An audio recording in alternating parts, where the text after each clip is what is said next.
And now, it's time for another Dice Tower review with Tom Vasel. Hey folks, today we're taking a look at the Magnates, a game of power. Now this is a game of power. This is a game in which you're doing kind of blind biddings in a sense, where you're placing cards down, trying to control different areas in an ancient war in Europe, as different countries are trying to split up this region, and you're going in there trying to help keep it together, keep it firm, keep it unified. Let me show you.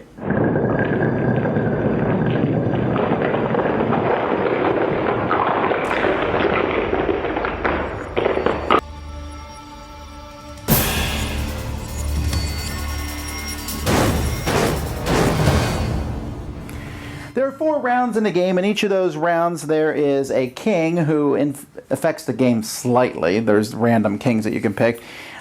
When his symbol matches a card, you get to put an extra estate on the board. These estates are going to be placed out in these 5 provinces on the board, and there's also there's these minor provinces that you can control that will give you bonuses to combat and so on. Each player has 14 or 13 cards, numbered from 2 to 14. There's a bunch of text and pictures on the cards of different historical people so that you may learn, but the fact is none of that matters, it's only the number. Now you'll notice that the 10 is slightly different. Each card is a number. That's their military strength and their influence. The 10, Josephina here has a lot of 10 influence, but her military strength is a 1. I guess she didn't like to fight very much.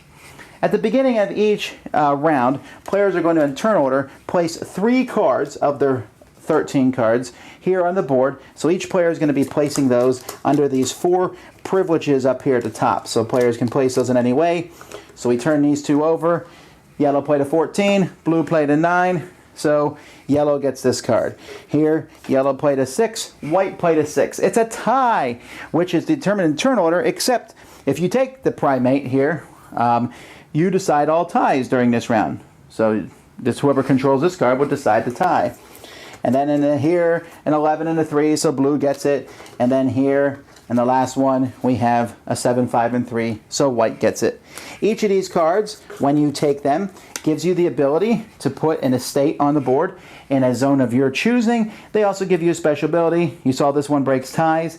This one will give you a +3 when you're doing this, trying to get a privilege card.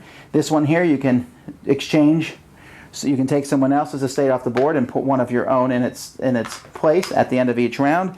And this one here will let you add 3 to a conflict card.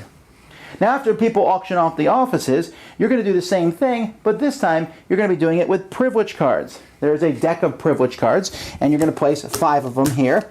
These privilege cards will do different things. Each privilege card will let you put out a certain number of estates on the board, which might be modified by the king, and then gives you the card. You can keep it until you use it. So for example, later on I can use this to add 2 to when I'm getting another privilege card. This one here might be worth points at the end of the game. And so players will now take 5 cards of their remaining 10 and place one under each one, and you'll again flip them all over. Whoever has the highest wins that card. Then 5 attacks are going to happen. You'll turn over 5 attack cards. Each attack card tells you where that attack is coming. So this one here is black, so it's going to come up here in this area. And then depending on how many players are in the game, shows you the strength of that attack.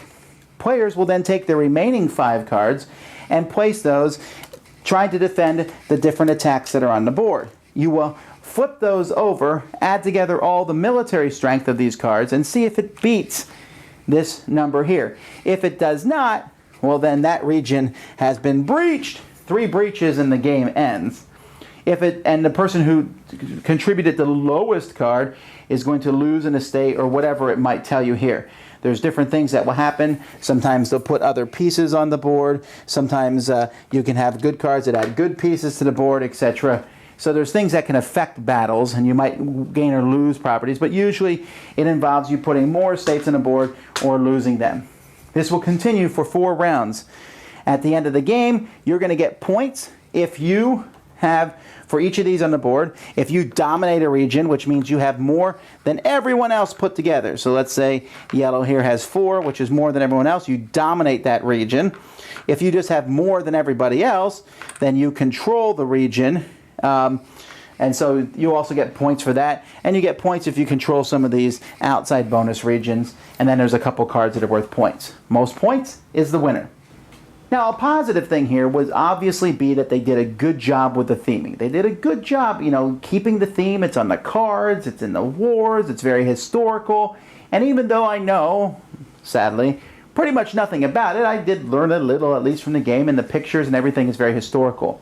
Sometimes historical can be an enemy of gaming, though, in the instance that you got to remember which place is where, and there's like that huge blue region in the middle of the board, here, that essentially is this huge region, but it's not worth any more points than anything else. It's just a big spot, and this blue region is bigger than many actual game boards, and I think I would have found another way, or put cards in that area. That's a place to store cards or something to conserve board space. The problem with the game, though, overall is that it's okay. I didn't dislike the game. It's fine, but it's 4 rounds, and it's 4 rounds of just the same thing. Put 3 cards out, put 5 cards out, put 5 cards out. Resolve each one. Who won that one? Okay, now before we resolve this one, does anyone want to play a card? Yeah, I'm going to play this. That gives +3 to mine. Okay, anyone else? No. Fine, we resolved that. What does that resolving let you do? Ooh, it lets me put estates on the board, and so on. And so it's kind of an area control style game, but it's not streamlined. And it's not complicated either, but it just takes a while to do it. It feels like a slow area control game. And at the end, it didn't have any sort of, yeah, that was great. Nah, it kind of just fizzled. And I think that's the problem with it. There's all these wars, and if you work even slightly hard, you can beat all the people attacking. We lost every once in a while, and that's because people were deliberately tanking. But you can't deliberately tank very often, because then everyone loses, which, by the way, is something I'm not a huge fan of. If one player can make everybody lose, that seems odd. But it's a cool idea. The production values are high. The game itself looks good, but it just comes out in the end as which, while with so many other games out there, this needed a bit more pizzazz, I think, to match the cool historical flavor. Dice Tower Judgment, almost. Thanks so much for watching the Dice Tower videos. Find more great videos and reviews, as well as our top-rated audio podcast at Dicetower.com. You can also find other great shows at Dicetowernetwork.com. I'm Eric Summerer, and you've been watching The Dice Tower. The Dice Tower is sponsored by Cool Stuff Inc., where you can find great games for great prices. Cool stuff in stock. Check them out at CoolStuffInc.com. Shut the door! Yeah?